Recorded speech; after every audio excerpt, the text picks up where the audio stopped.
हाँ जी।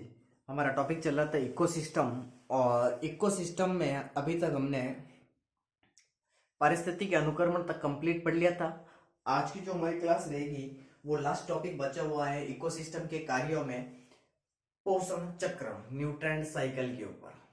ठीक है, जिसमें हम दो चक्र पढ़ेंगे, एक होता है कार्बन चक्र और एक होता है फास्फोरस चक्र। ठीक है, तो सबसे पहले हम बात कर लें कि जो हमने कल अनुक्रमण पढ़ा था उसके अंदर आपको याद रखना कि एक तो ड्राई एरिया यानी शुष्क क्षेत्रों के अंदर जो अनुक्रमण होता है उसको तो कहते हैं शुष्कतारंभी अनुक्रमण, और एक जलीय क्षेत्रों के अंदर जो अनुक्रमण हो रहा है उसको कहते हैं जलारंभी अनुक्रमण। इन दोनों के अंदर जो पाइनियर स्पीसीज है यानी मूल अन्वेषक जाति है वो शुष्क क्षेत्रों के अंदर तो लाइकेन है और जलारंभी के अंदर है पादप प्लवक, और इन दोनों की जो क्लाइमेक्स कम्युनिटी है वो वन होते हैं। तो ये बात आपको विशेष याद रखनी है। कौन कौन सी बात देखो, पहले तो हमने पढ़ा शुष्कतारंभी अनुक्रमण, शुष्कता रंभी अनुक्रमण।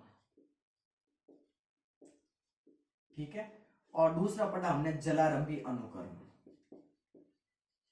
जलारंभी अनुक्रमण। ये चार्ट बना देना। शुष्कतारंभी जो अनुक्रमण है ये मोस्टली हमेशा कहां होता है? शुष्क क्षेत्रों के अंदर, ड्राई एरियाज के अंदर होता है, और ये होता है जलीय क्षेत्रों के अंदर या गीले क्षेत्रों के अंदर, जलीय क्षेत्रों में। ठीक है, अब ध्यान रखना कि इनके अंदर जो सबसे पहले पाइनियर स्पीसीज आती है वो शुष्कतारंभी में आएंगे सबसे पहले लाइकेन, मतलब मूल अन्वेषक जाति कौन सी है? लाइकेन, जो सबसे पहले आकर बसती है। और जलारंभी के अंदर सबसे पहले आकर बसते हैं पादप प्लवक, फाइटोप्लैंक्टन्स। तो ये दोनों ही क्या है?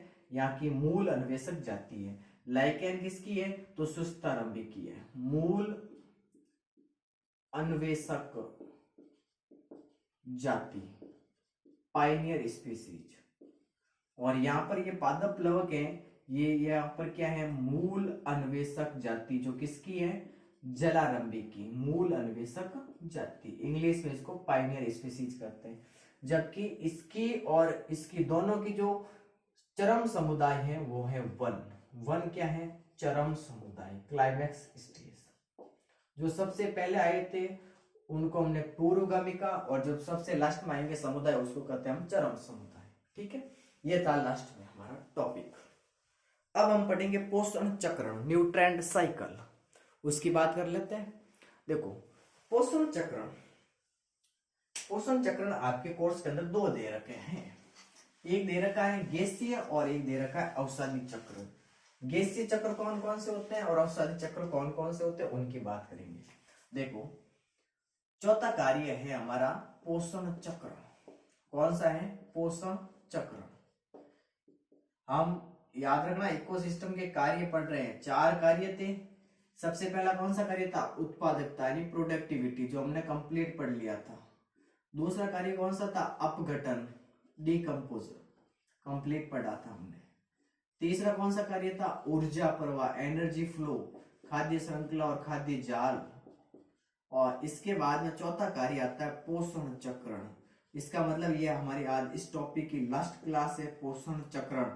इसके बाद में हमारा इकोसिस्टम चैप्टर कंप्लीट हो जाएगा। मतलब जो हमने एनसीईआरटी की पेज बाय पेज सीरीज शुरू की थी उसमें अभी तक हम दो चैप्टर कंप्लीट कर चुके हैं। पहला है जीव और समष्टियां, और दूसरा है इकोसिस्टम, और नेक्स्ट चैप्टर लेंगे हम जैव विविधता एवं संरक्षण, बायोडाइवर्सिटी एंड कंजर्वेशन। तो चौथे कार्य की बात कर लेते हैं पोषण चक्रण की। तो इस पोषण चक्रण के अंदर सबसे पहले आता है बायो जियो केमिकल साइकिल। बायो जियो केमिकल जो साइकिल है ये दो प्रकार की है, आपके एनसीईआरटी ने बता रखी है, दो प्रकार की है। दो प्रकार की कौन कौन से हैं? तो दो प्रकार के इनके अंदर चक्र चलते हैं। एक चलता है गैसीय चक्र, गैसीय चक्र, और एक चक्र होता है अवसादी चक्र, अवसादी चक्र। ठीक है, गैसीय चक्र के जो मुख्य भंडार है, ध्यान रखना, गैसों का जो मुख्य भंडार है वो तो क्या है? या तो वायुमंडल, गैसों का जो मुख्य भंडार है वो वायुमंडल और समुद्र है। ठीक है, जबकि अवसादी चक्र का जो मुख्य भंडार है वो है चट्टाने और पृथ्वी। चट्टाने हैं और पृथ्वी है। ये इनके मुख्य भंडार है। ठीक है। अब जो गैसीय चक्र है ये 3 प्रकार के, मतलब 3 कोर्स में दे रखे। एक है कार्बन चक्र, एक पढ़ना होता है कार्बन चक्र, और एक पढ़ना होता है नाइट्रोजन चक्र, और एक होता है आपके सामने ऑक्सीजन चक्र। ऑक्सीजन चक्र। और औषधि चक्र में एक पढ़ना होता है आपको फास्फोरस चक्र। कौन सा पढ़ना होता है? फास्फोरस चक्र। अब आपके जो 12th क्लास की बात करें तो उसके अंदर एक तो दे रखा है गैसीय चक्र और एक दे रखा है औषधि चक्र। गैसीय चक्र में दे रखा है आपके कार्बन चक्र, कार्बन चक्र दे रखा है, और औषधि चक्र एक ही दे रखा है फास्फोरस चक्र। मतलब ये दोनों आपको पढ़ने हैं। हम मोस्टली बात करेंगे फास्फोरस चक्र की क्योंकि ये इंपोर्टेंट ज्यादा है। कार्बन चक्र शुरुआत से हम पढ़ रहे हैं इसलिए मेन इसकी बातें करेंगे। हम ध्यान देते हैं फास्फोरस चक्र के ऊपर मेन। ठीक है, पहले यहां तक नोट कर लो, फिर हम फास्फोरस चक्र को शुरू करते हैं। चले देखिए फास्फोरस चक्र।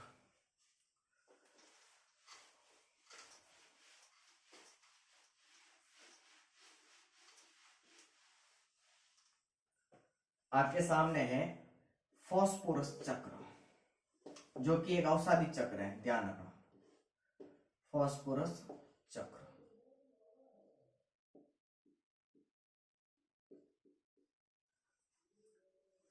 फास्फोरस चक्र, फास्फोरस के मुख्य भंडार कौन से होते हैं? चट्टानें होती हैं। अब देखो चट्टानों से शुरू करना आपको। फास्फोरस के मुख्य भंडार क्या है? चट्टान। अब चट्टान है, चट्टानों का क्या होगा? अपक्षय। क्या होगा? अपक्षय। अपक्षय होने की वजह से ये फास्फोरस कहाँ जाएगा? मृदा में। कहाँ जाएगा? मृदा में। फिर मृदा से इसकी कुछ मात्रा रिस्क कहाँ चली जाती है? पानी के अंदर या जल के अंदर। और अधिकांश फास्फोरस, जो अधिकांश फास्फोरस है वो चला जाता है पेड़ पौधों के अंदर, मतलब उत्पादक के अंदर। किसके अंदर? उत्पादक के अंदर। एनी प्रोड्यूसर, उत्पादक का मतलब प्रोड्यूसर इंग्लिश में करते हैं। फिर उत्पादक से कौन ले लेंगे? उपभोक्ता। क्या जाएंगे? उपभोक्ता यानी कंज्यूमर। उपभोक्ता के बाद में आते हैं अपरद। क्या आते हैं? अपरद, डेट्रिटिव वर्ड्स। अपरद। अपरद से वापस इनका अपघटन होगा और कहां चले जाएंगे? ये मृदा के अंदर। ठीक है। उत्पादक और सीधा अपरद में यह होता है करकट या लिटरफॉल। करकट या लिटरफॉल। यह है आपके सामने फास्फोरस चक्र। ठीक है।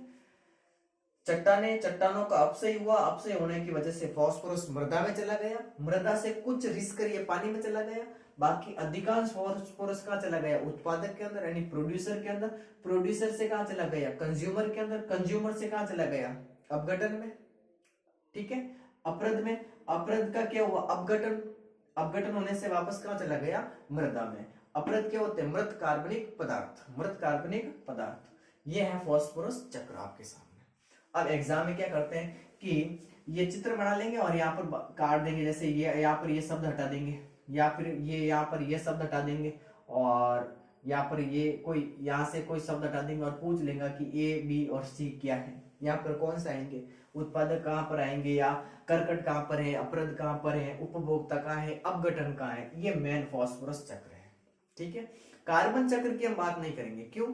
क्योंकि शुरुआत से ही कार्बन चक्र पढ़ रहे हैं। मेन मैं 4-5 बातें आपको कार्बन चक्र की यहाँ पर बता देता हूँ। जो कार्बन चक्र है, इस कार्बन चक्र में सबसे पहली बात आती है कि समुद्र में कार्बन का सबसे ज्यादा भंडार होता है। 71% कार्बन का सबसे ज्यादा भंडार कहाँ है?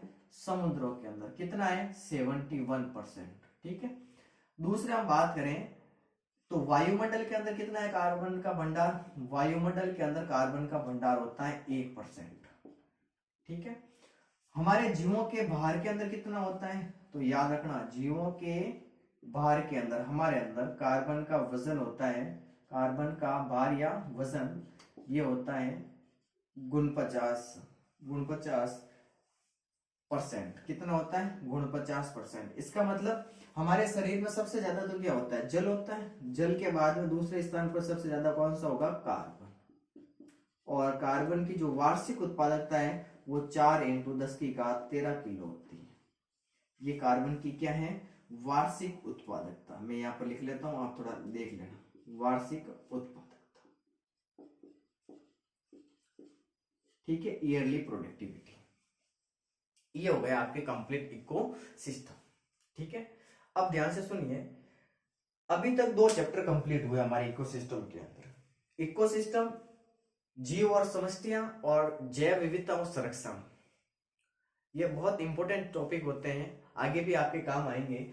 और इनके अंदर हमने मोस्टली वही बातें की है जो एनसीईआरटी ने बताई हमें, ठीक है। अब देखिए, मैं 5 मिनट वापस आपको इसका पैटर्न बता देता हूँ कि हमने सबसे पहले कहाँ से शुरुआत की थी और कहाँ तक पहुंचे और क्या क्या पढ़ा हमने, ठीक है। 5 मिनट में लूंगा आपके। सबसे पहले देखिए इकोसिस्टम। इकोसिस्टम की बात करें तो सबसे पहले हमने इकोसिस्टम के बारे में कहा कि ये एक प्रकृति की क्रियात्मक इकाई है, फंडामेंटल यूनिट है। फिर इस इकोसिस्टम के अंदर 2 घटक आते हैं, एक आते हैं जैविक घटक और एक आते हैं अजैविक घटक। जैविक घटक की बात हम इस चैप्टर के अंदर करेंगे, क्योंकि अजैविक घटक हमने जीव और समष्टियों में पढ़ लिए थे। जैविक घटक कौन कौन से थे? उत्पादक थे, उपभोक्ता थे और अपघटक थे। इनकी बात हम इस चैप्टर में करेंगे। बाकी अजैविक कारक थे प्रकाश, तापमान, जल, मृदा, ये सारे के सारे अजैविक घटक थे। फिर हमने कहा कि जो इकोसिस्टम है ये 2 प्रकार का होता है, एक प्राकृतिक होता है और एक कृत्रिम या मानव निर्मित होता है, मैन मेड होता है। प्राकृतिक के उदाहरण आपको बता दिए मैंने, कृत्रिम के बता दिए। कृत्रिम के अंदर याद रखना, सबसे बड़ा मानव निर्मित कृत्रिम पारितंत्र है वन पारितंत्र, यानी एग्रो इकोसिस्टम। एक्वेरियम हो सकता है, खेत हो सकता है, ये सारे के सारे प्राकृतिक इकोसिस्टम के उदाहरण है। बाकी घास है, मरुस्थल है, ये सब प्राकृतिक इकोसिस्टम के उदाहरण है, ठीक है। इसके बाद में हमने इस इकोसिस्टम को 2 भागों में तोड़ने का बताया था कि इकोसिस्टम में सबसे पहले हम इसकी संरचना पढ़ते हैं। क्या पढ़ते हैं? संरचना, स्ट्रक्चर। संरचना पढ़ी। संरचना के बाद में हम इसके पढ़ते हैं इकोसिस्टम के कार्य। क्या पढ़ते हैं? कार्य। संरचना के अंदर एक बिंदु था आपके, वो था स्तरीकरण। कौन सा था? स्तरीकरण। जिसमें हमने कहा कि एक वन है, वन पारितंत्र के अंदर हमने एक एग्जांपल लिया कि उसके अंदर एक निम्न स्तर है तो वहां पर घास होगी, मध्यम स्तर पर झाड़ियां होंगी और उच्च स्तर पर वृक्ष होंगे। तो ये विभिन्न क्रम में जो विभिन्न स्तरों पर जो जीव थे ना, इन जीवों का अनुदैर्ध्य क्रम क्या कहलाता है? स्तरीकरण कहलाता है। जबकि इकोसिस्टम के कार्य 4 थे आपके सामने। पहला कार्य था उत्पादकता यानी प्रोडक्टिविटी, दूसरा था अपघटन, तीसरा आपके सामने था ऊर्जा प्रवाह, एनर्जी फ्लो, और चौथा कार्य आपके सामने था पोषण चक्र। पोषण चक्र, ये 4 कार्य थे और इन चारों की चर्चा हमने कर ली थी। प्रोडक्टिविटी में हमने बताया कि ये 2 प्रकार की होती है। या कार्बनिक पदार्थ के बनने या इसके निर्माण की जो दर होती है उसको हम कहते हैं उत्पादकता। उत्पादकता की जो इकाई होती है वो 2 में दे रखी थी आपके, भार में और इकाई में। भार के रूप में थी ग्राम पर मीटर स्क्वायर पर ईयर, और ऊर्जा के रूप में थी किलो कैलोरी पर मीटर स्क्वायर पर ईयर के रूप में। और ये उत्पादकता वापस 2 प्रकार की थी, एक प्राथमिक उत्पादकता थी और एक द्वितीयक उत्पादकता थी। प्राथमिक उत्पादकता ये उत्पादक स्तर पर थी और द्वितीयक उत्पादकता उपभोक्ता स्तर पर थी, ठीक है। मैं वापस रिपीट कर रहा हूँ एक एक चीजों को, आप ध्यान से सुन लीजिए, क्योंकि हमने एक पॉइंट कंप्लीट पहले पढ़ लिया था। अब मैं सिर्फ रिपीट करवा रहा हूं आपको कि प्राथमिक उत्पादकता है वो तो उत्पादक स्तर पर थी और द्वितीयक उत्पादकता वो उपभोक्ता स्तर पर होती है। प्राथमिक उत्पादकता वापस 2 प्रकार की थी, एक थी जीपीपी और एक थी एनपीपी। और जीपीपी सकल प्राथमिक उत्पादकता, जीपीपी माइनस आर करेंगे तो आपके सामने क्या निकल जाएगी? एनपीपी, नेट प्राइमरी प्रोडक्टिविटी, ठीक है। फिर इसको प्रभावित करने वाले 4 कारक पढ़े थे। फिर अपघटन की बात करें तो मृत जटिल कार्बनिक पदार्थों को सरल अकार्बनिक पदार्थों में बदलना अपघटन कहलाता है। और अपघटन का कार्य कौन कर रहे थे? कवक और जीवाणु। कवक और जीवाणु। अपघटन शुरू होता है कहां से? अपरद से। कहां से शुरू होता है? अपरद से, डेट्रीवॉर्ड से। और अपघटन के 4 चरण थे, कौन कौन से थे? खंडन था, निक्षालन था, अपचयन था और ह्यूमिफिकेशन था। ह्यूमिफिकेशन था। ये 4 चरण थे। खंडन में केचुआ था, बड़े खंडों को छोटे खंडों में तोड़ रहा था। निक्षालन में जब बड़े को छोटे में तोड़ा तो आप में देखा होगा कि जो सूक्ष्म यानी माइनर जो कण होते हैं वो रिस्क कहाँ चले गए? मृदा में। और अपचयन में क्या कौन काम करेंगे? ये जीवाणु और कवक के एंजाइम। जीवाणु और कवक के एंजाइम क्या करेंगे? मृत जटिल कार्बनिक पदार्थों को सरल अकार्बनिक पदार्थों में बदल देंगे। और ह्यूमिफिकेशन में क्या होता है? ये स्टोर करते हैं किनका? अकार्बनिक पदार्थों का, और जिसको हम ह्यूमस कहते हैं। ह्यूमस के 4 गुणधर्म थे। कोलाइडी प्रकृति होती है, फिर इसका रंग डार्क होता है, और ये रोगों के प्रति प्रतिरोधी होते हैं, और इनके अंदर क्रिस्टल नहीं पाए जाते हैं। फिर इसको प्रभावित करने वाले कारक थे 3। कौन कौन से कारक थे जो अपघटन को प्रभावित कर रहे थे? एक था ऑक्सीजन, एक था वातावरण, और एक कारण था आपके सामने अपघटनकारी पदार्थ। कौन सा थे? अपघटनकारी पदार्थ। ठीक है, ये सारी चीजें आपको मैंने करवा रही है, मैं सिर्फ रिपीट कर रहा हूं। ऊर्जा प्रवाह। ऊर्जा प्रवाह के अंतर्गत हमने पढ़ा खाद्य श्रृंखला और खाद्य जाल। खाद्य श्रृंखला एक पोषक स्तर पर दूसरे पोषक स्तर, मतलब उत्पादक के ऊपर प्राथमिक उपभोक्ता के ऊपर द्वितीयक उपभोक्ता, और द्वितीयक उपभोक्ता के ऊपर सर्वोच्च उपभोक्ता होते हैं। प्राथमिक उपभोक्ता होते हैं वो शाकाहारी होते हैं, द्वितीयक उपभोक्ता मांसाहारी होते हैं, तृतीयक उपभोक्ता या सर्वोच्च उपभोक्ता मांसाहारी या सर्वाहारी होते हैं। ठीक है, फिर हमने बात की खाद्य श्रृंखला। खाद्य श्रृंखला भी 2 प्रकार की थी। एक थी जीएफसी यानी ग्रास फ्रूट चेन, और एक थी डीएफसी अपरद खाद्य श्रृंखला। चारण खाद्य श्रृंखला ये उत्पादक पर निर्भर होती है, और अपरद खाद्य श्रृंखला अपरद पर निर्भर रहती है। ठीक है, इसमें जो ये जो खाद्य श्रृंखला है इसमें मुख्य ये सौर ऊर्जा पर निर्भर है। ठीक है, और इसके अंदर जलीय पारितंत्र सबसे मेन आती है। ठीक है, और इसके अंदर आती है मेन स्थलीय पारितंत्र। जब खाद्य श्रृंखलाएं आपस में मिलती है तो बनता है खाद्य जाल। क्या बनता है? खाद्य जाल। खाद्य जाल जितना जटिल होगा वो इकोसिस्टम उतना ही ज्यादा स्थायी होगा, क्योंकि जीवों को भोजन प्राप्त करने के एक से ज्यादा स्रोत मिल जाते हैं। ऊर्जा का प्रवाह जब होता है तो ध्यान रखना उष्मा गति के दोनों नियमों का पालन होगा, और ऊर्जा प्रवाह एक दिशी होता हमेशा, और ऊर्जा का प्रवाह हमेशा खाद्य श्रृंखला के द्वारा होगा। ठीक है, फिर आता है ऊर्जा प्रवाह के बाद में हमने पढ़े पारिस्थितिकी पिरामिड। पारिस्थितिकी पिरामिड क्या कह रहे थे? कि जीवों की संख्या, ध्यान से सुनिए, जीवों की संख्या, जीवों का जैव भार, और उनके अंदर जो ऊर्जा है, इन ऊर्जा को दर्शाने वाले पिरामिड कहलाते हैं पारिस्थितिकी पिरामिड। क्या कहलाते हैं? पारिस्थितिकी पिरामिड। फिर हमने देखा कि जो पिरामिड होते हैं ये मोस्टली 2 प्रकार के बन सकते हैं। या तो पिरामिड कैसा बनेगा? सीधा ऐसे, या फिर पिरामिड कैसे बनेगा? या फिर उल्टा बनेगा। अब किस इकोसिस्टम का सीधा और किस इकोसिस्टम का उल्टा है वो याद रखना। जीवों की संख्या के जो पिरामिड होते हैं वो मोस्टली तो होते हैं सीधे, लेकिन अपवाद है। अपवाद किसका है? एक वृक्ष पारितंत्र का है, वो अपवाद है, और एक परजीवी खाद्य श्रृंखला का है जिसका पिरामिड उल्टा बनता है। बाकी तो सबके सीधे है। जैव भार के पिरामिड भी सामान्यतः जो मोस्टली है वो सीधे ही होते हैं, लेकिन हम बात करें जलीय पारितंत्र की तो उसके अंदर जैव भार का जो पिरामिड है वो उल्टा होता है, बाकी मोस्टली सीधे होते हैं। ऊर्जा के पिरामिड हमेशा सीधे होंगे, ऊर्जा के पिरामिड हमेशा के लिए सीधे होंगे। फिर आता है पारिस्थितिकी दशांश का नियम पढ़ा, जिसे हमने लिंडमैन का 10% का नियम भी करते हैं। इन्होंने एक बात बताई थी कि ऊर्जा का जो स्थानांतरण होता है उसमें 90% ऊर्जा का जो उपयोग है वो जीव खुद कर लेता है अपने दैनिक जीवन की विभिन्न उपापचय क्रियाओं को करने के लिए। अगले पोषक स्तर पर वो सिर्फ 10% ऊर्जा को ही ट्रांसफर करता है। इसे ही कहते हैं पारिस्थितिकी दशांश का नियम। उसके बाद में हमने पढ़ा था अनुकर्मण। अनुकर्मण में कहा कि हमने कि वातावरण के अंदर जो परिवर्तन होते हैं उससे पादप समुदाय की संरचना में और उसके पादप समुदाय के संगठन में एक सीक्वेंस में परिवर्तन आते हैं। इन परिवर्तनों को हमने अनुकर्मण कहा था। अनुक्रमण दो प्रकार के थे, एक प्राथमिक अनुक्रमण था और एक द्वितीयक अनुक्रमण था। प्राथमिक अनुक्रमण ऐसे क्षेत्रों में शुरू हुआ जहां पर पहले कोई जीवन नहीं था। द्वितीयक अनुक्रमण ऐसे क्षेत्रों में शुरू होगा जहां पर पहले जीवन था। प्राथमिक अनुक्रमण धीमी गति से होता है, द्वितीयक अनुक्रमण तेजी से होता है। इसका कारण भी मैंने बता दिया था आपको कंप्लीट।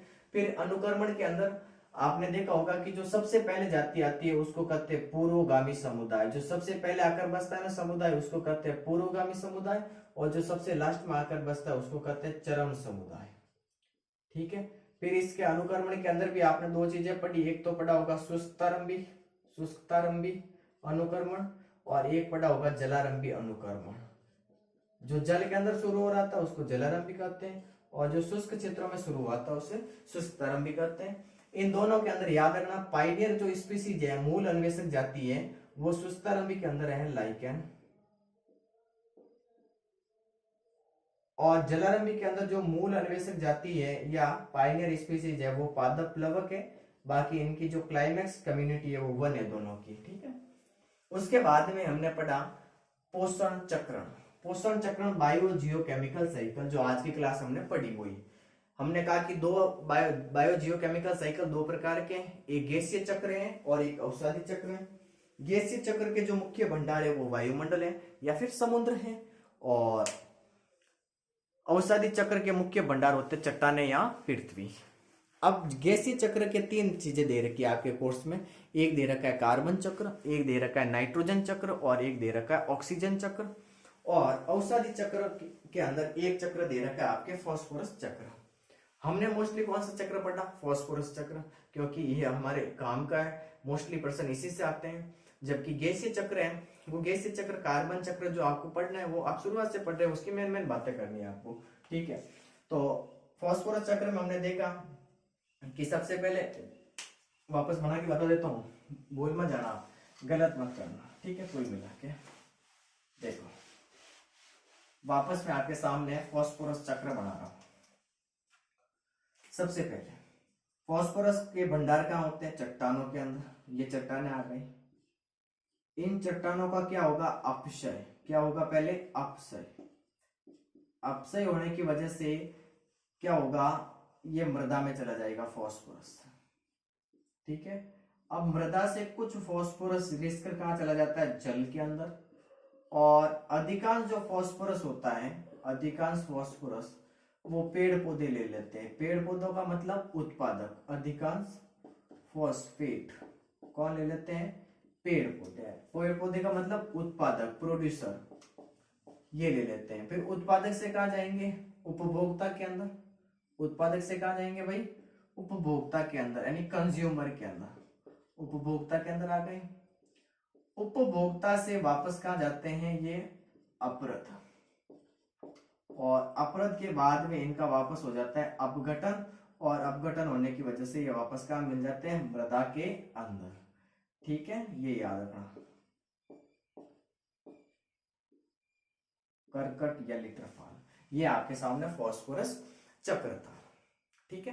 कार्बन चक्र की तो मेन 3-4 बातें याद रखना कि कार्बन है, इस कार्बन का जो मुख्य भंडार है वो समुद्र है।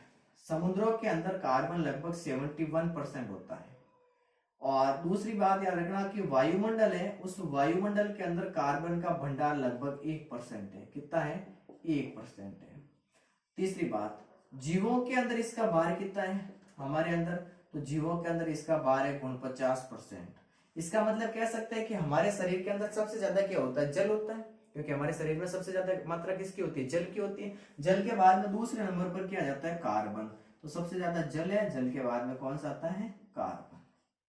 फिर याद रखना, कार्बन की जो वार्षिक उत्पादकता है, ईयरली जो प्रोडक्टिविटी है वो कितनी है? वार्षिक उत्पादकता, कार्बन की जो वार्षिक उत्पादकता है वो 4 × 10⁻13 किलो है। ये आपके हो गया इकोसिस्टम चैप्टर यहाँ पर कंप्लीट। ठीक है। अब हम नेक्स्ट क्लास में नया टॉपिक शुरू करेंगे, जैव विविधता और संरक्षण, बायोडाइवर्सिटी एंड कंजर्वेशन। जैव विविधता क्या होती है, कितने प्रकार की होती है, फिर हम बात करेंगे जैव विविधता की क्षति के कारण और उसको बचाया कैसे जा सकता है। ठीक है। तो नेक्स्ट क्लास जैव विविधता की, जो 4 नंबर का आपके बोर्ड के अंदर मैटर है। धन्यवाद आज की क्लास के लिए, मिलते हैं नेक्स्ट टॉपिक में।